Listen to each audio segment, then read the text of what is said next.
In 2021, Extreme E raced along the stunning beaches of Lac Rose.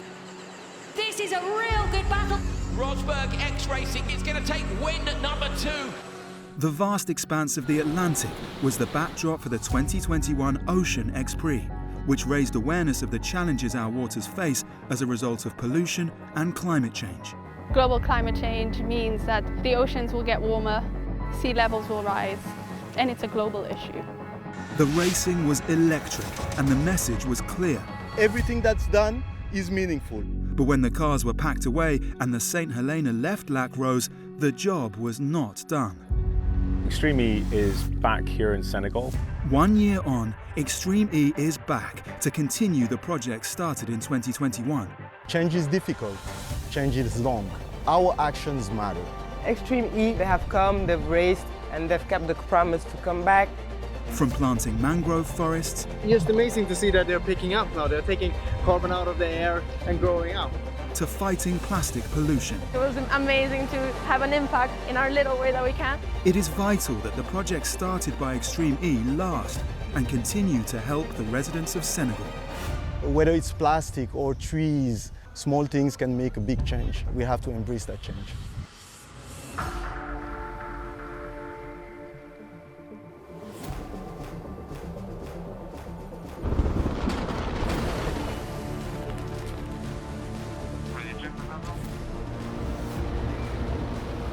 Prepare to be aggressive. Hyperdrive now.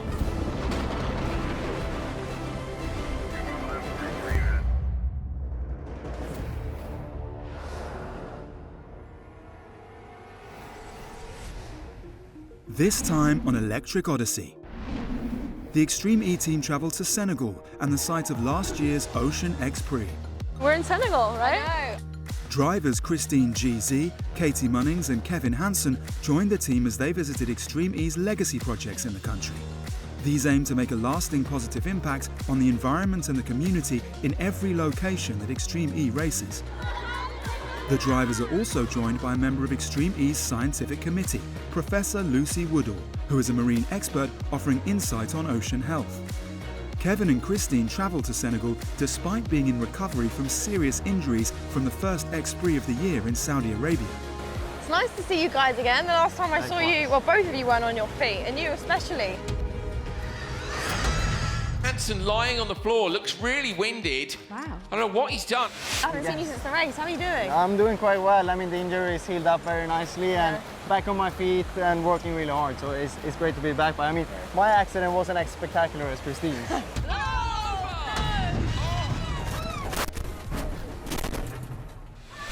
It was really a big one. How is your foot?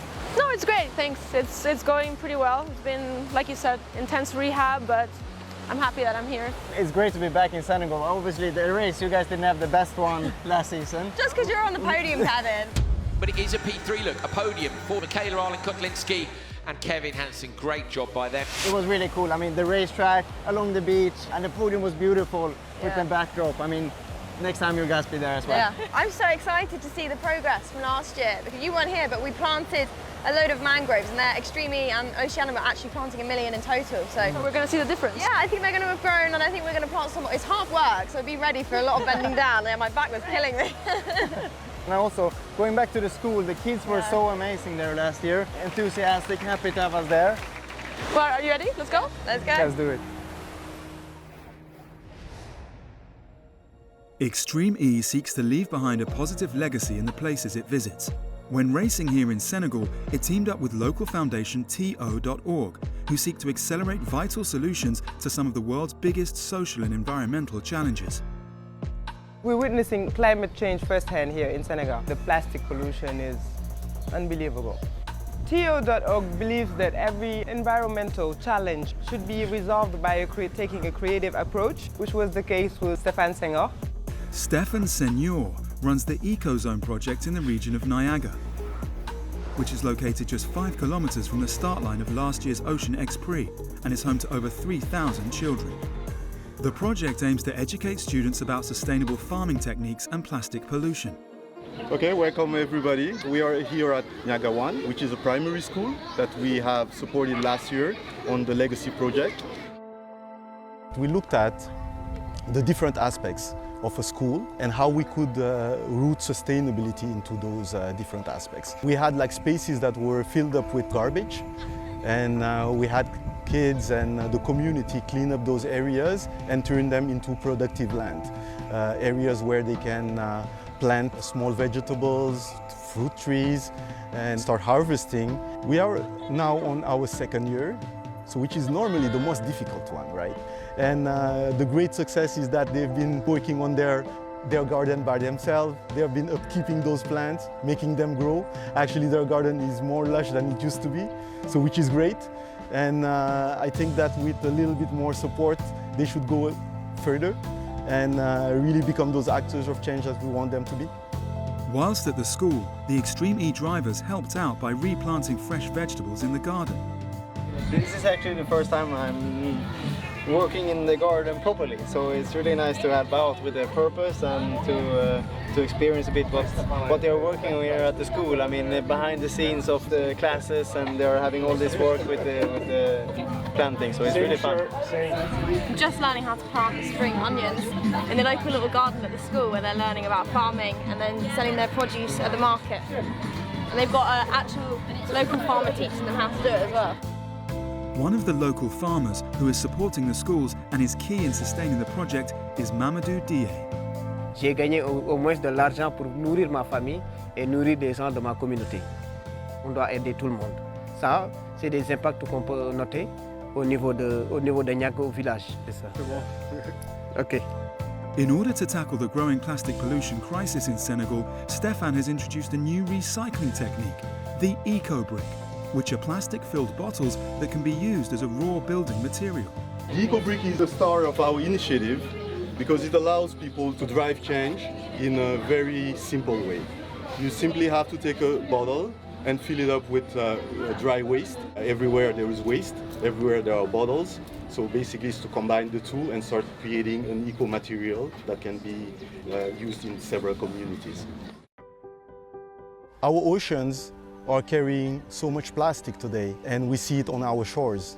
It is really important that we really start tackling these problems.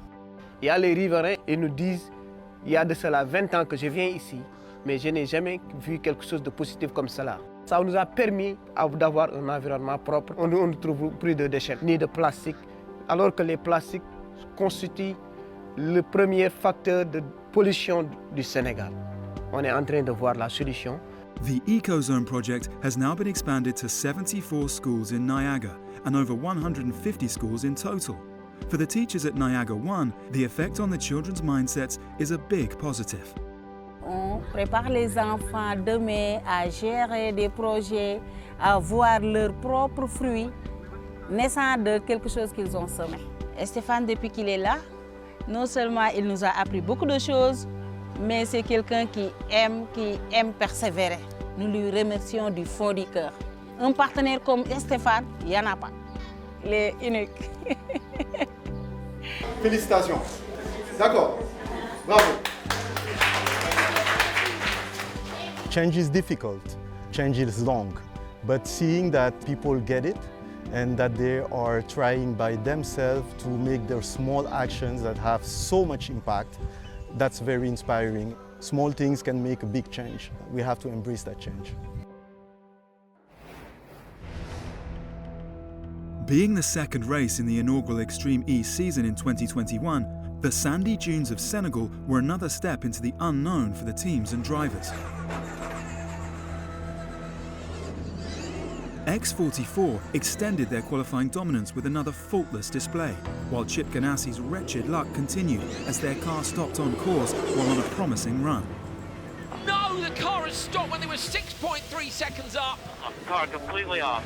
No power to the car at all.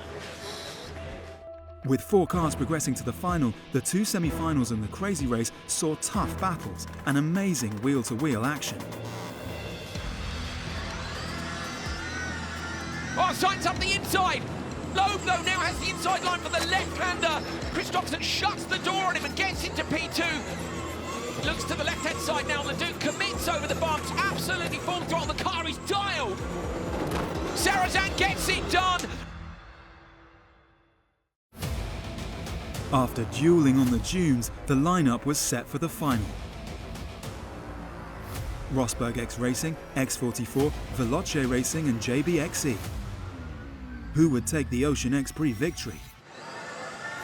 And they're green, off they go. The cars bury themselves in. Your starting position so key to this. And look, there's contact between the two. You can see the Veloce team coming off the worst. But look at that. On the outside, you have Molly Taylor in the Rosberg car. She is doing a brilliant job of trying to get out in front. Veloce has managed to make space and gone over from the Jensen pattern. Oh, they've gone twisting through and not taken the line they wanted to. Forced out wide.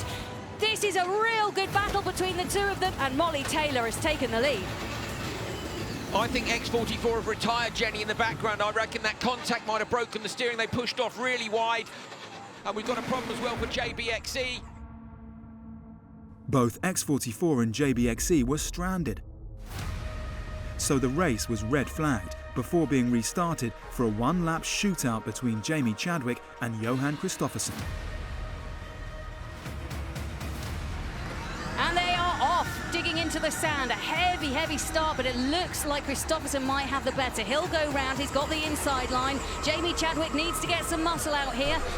Oh, look at that, a little bit of contact there. And unfortunately for Jamie Chadwick, it's Kristoffersen that leads the way. Once he took the lead, Kristoffersen cruised home. Okay, guys. Thank you. Making it 2 wins from 2 for RXR.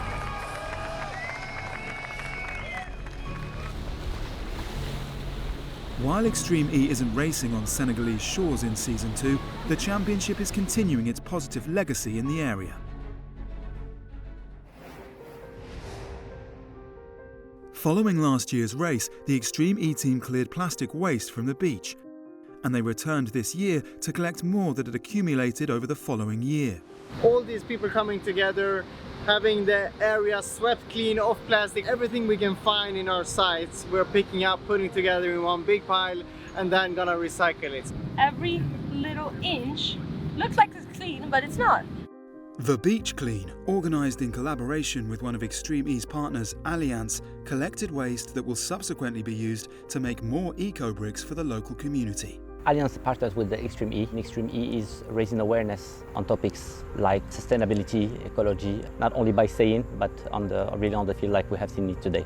So we raced 12 months ago and we're back here. Beautiful location, but unfortunately it's absolutely decimated by ocean plastic. So we've made it open to anyone can join us. We've had the big communities come along and we've all been collecting plastic, and it has been murderous work, but very, very worthwhile. It was really nice to be back on the beach. It was amazing to kind of, have an impact in our little way that we can. So it was super cool.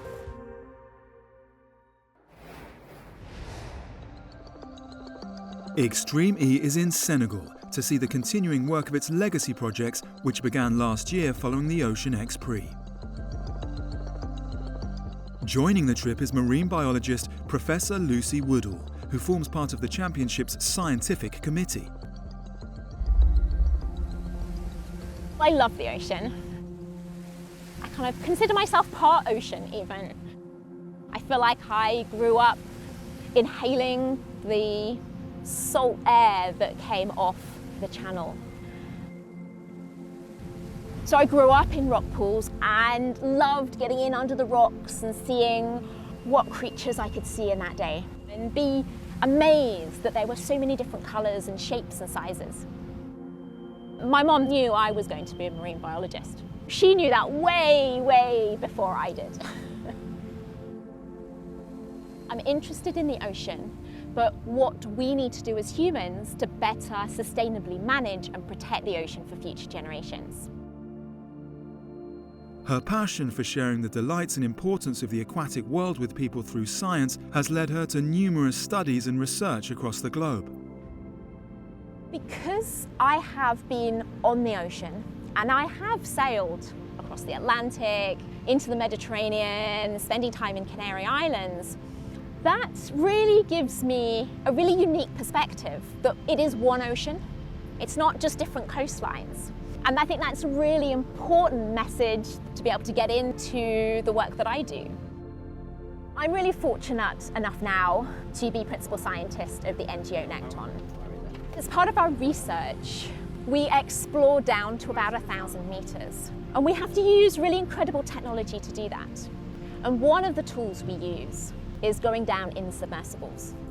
And as we go from the light, the photic zone, where there's lots of color, we descend into the cooler, darker waters, and we have really different types of life in different zones as we descend down into the deep sea. We're often the first humans that have ever seen that bit of our planet. That makes me feel really small. And that's a really powerful emotion within that space. But it always brings me back to think, what am I here to do? I'm here to document the ocean so that others can see it tomorrow, but also in future generations. Extreme E's scientific committee is made up of a panel of academics who are dedicated to environmental research and education programs for the championship. They also recommend positive legacy initiatives which support local communities in each race location. The Extreme E legacy programs are a really important part of the race series. And I'm particularly drawn to those that are community driven. They're the experts about what they need. And being able to create these programs that allow communities to have the power to be able to lead themselves, I think is really powerful. And being able to come and experience that, to see what's going on and to see that it is sustainable and people are excited about this because they've created it. It is not being imposed from somewhere else. And the more we can talk to those communities, we can respect each other for the different types of knowing and the different ways that we experience the world, then we are better able to come together and create these amazing solutions. Last year, Extreme E started an ambitious mangrove reforestation project with Oceanium. A large group of drivers planted the initial seeds during last year's Ocean X Prix. Since then, a team of around 200 local young people continued the work with the support of Extreme E. So here in Joal Fadjout, into the mangrove where we are going later, the goal of the project was to plant 1 million mangroves. Around 25% of the mangroves in Senegal have been lost since the 1980s. Mangrove forests are vital for the planet and are particularly well suited to grow in Senegal. The replanting of 1 million mangroves has the potential to have a hugely positive environmental impact on the region. What is really special about mangroves is that 4 times the amount of carbon that is stored in our tropical rainforests is stored by mangroves. Now, mangroves themselves only cover a really tiny percentage, so the mangroves that still exist are incredibly important. So mangroves also provide an opportunity to disperse the energy that comes in from storms. And this is important when we think about climate change because storm energies are increasing, but also with sea level rise, they're getting more problematic for some coastal areas. In Senegal, we are directly suffering from the climate change. We try to plant and reforest to stop that coast erosion. There's a lot of houses between the sea. They are falling down into the sea. Now the drivers are back to see the progress that has been made and plant a further 2 hectares of mangroves in the area of Joal Fadjout. It's almost exactly a year later, and to come to the exact place we were planting, we can really see the difference and how quick these mangroves are growing and taking carbon out of the air and putting it back into the ground. It's super fascinating. So, like you see, the ones with more leaves, they were planted in 2020, and all the smaller ones with just a few leaves were planted in 2021. So they have between 2 and 6 leaves, and the others, the oldest plantation, they have more than 6 leaves. And all the plantations, they are going good. We did a lot of monitoring and we have more than 80% success on that project. Really interesting, just around the other side, we saw the really important feature of mangroves, which is the roots that are spreading out. And it's this piece that provides the habitat for all of the creatures that live in and around the roots. It really shows just how complex these trees are behind us and what an important ecosystem they are for this area. That mangrove keep the fish in protection. So if we don't have that mangrove and this kind of natural protection, I mean, what are we going to eat in a few years? It's okay. Yeah? Fantastic, thank you. You're welcome. Perfect. Yeah. The environment is absolutely perfect for mangroves here. We feel this is one of those projects that plays to the country's strengths and also reinforces what we're doing. We're not just coming and racing. We're not racing in Senegal this year, but we're here and we're developing the project and we're seeing how it develops and how it moves on. And actually, it's taking local families and helping them with employment. So there's the two aspects. There's the fighting climate change, fighting the sea level rise, but also investing in communities. It's been really brilliant talking to the teams here today and learning from them about how communities have been involved in this project and how, as trees, they are really important for this entire region. Christinagz is back on her feet following a devastating crash in Saudi Arabia that threw the future of her racing career into doubt. We sat down with her to talk about her road to recovery. I guess that everyone saw the video and I don't need to explain exactly, but I feel that, I watched it so many times and I kept watching it and watching it over and see what was my mistake and try to understand what I've done wrong. I was trying to keep fastest time, that was my point, and I heard the team telling me fastest on track. Christinagz goes fastest, so Veloce quickest so far. So I was really excited, I just kind of kept my foot down, I didn't really think too much. But yeah, I just came down the hill and that corner was a little bit dodgy since the beginning. We all kind of knew that it was dangerous, but in my head I just really wanted to do the correct line. Like I didn't want to lose time,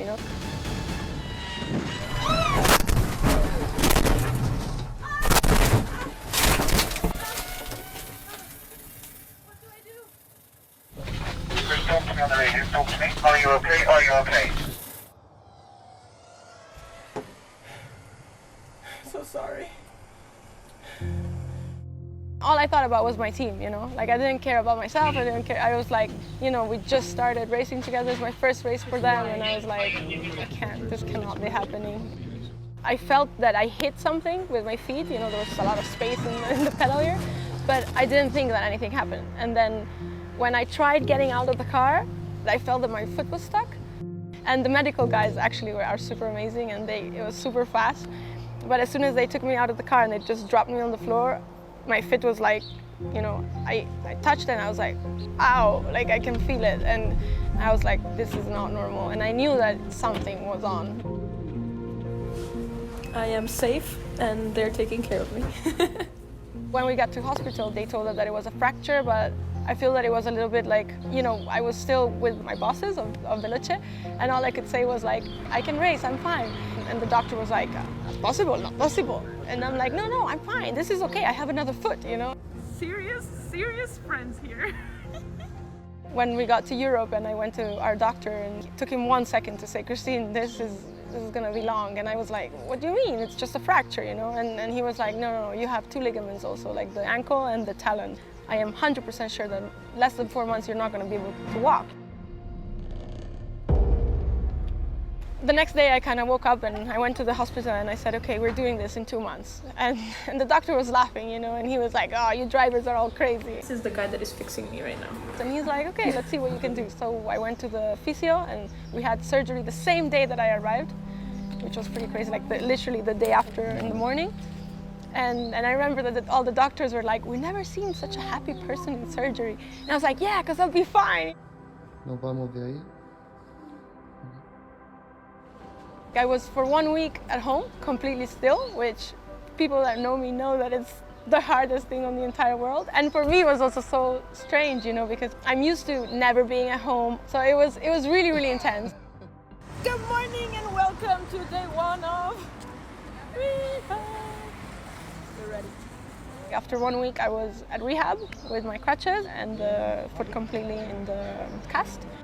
From there on, it was 6 hours a day, every day, pretty much. Even on Saturdays, I was there. They hate me.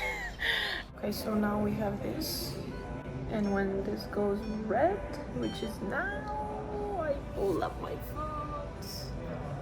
I feel that I did everything I could do. Like, I never thought about, you know, working with a mental coach and this much, because every day we had 2-3 sessions. What I always like to do is to see who are you as Christine.